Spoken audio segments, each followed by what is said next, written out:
महेश्वरी महांती। हाँ आज बहुत पाखर दर्शन मिलुची। आज बहुत पाखर दर्शन मिलुची।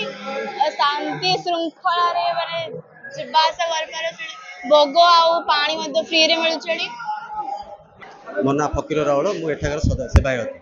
आज मंदिर नीतिकांति 2:30 मंदिर ठाकुर पहुड़ खुलला स्नान नीति है स्नान पर 20 मिनट 20 मिनट स्नान नीति है ठाकुर मार्जना है मार्जना पर ठाकुर पंचोपचार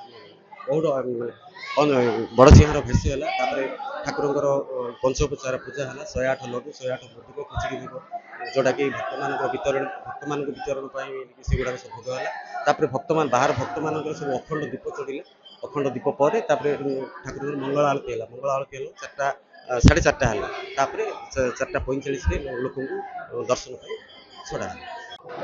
नमस्कार मो ना हूँ नारायण बेहरा आशुल ग्राम आसी मत आज आसिक बहुत खुशी लगुच गणेश चतुर्थी पंचमा को आसिक भगवान निकट में कृपा लाभ कर भगवान निकट में प्रार्थना करे आमे और आम परिवार सहित केमती संसार खुशी रही निकट में बहुत खुशी लगुच आज बहुत जनगहली होता सहित भिड़ सहित भगवान कृपा को लाभ कर निजक धन्य मन कर षोल ग्राम बहुत खुशी लगुच बहुत गहली सहित ए गहली सहित जनसमुद्र सहित भगवान कृपा लाभ कर निजक बहुत खुशी लगुच निजक लगुच भगवान ए दिन में बहुत कष्ट पहुंची पार्छ धन्यवाद।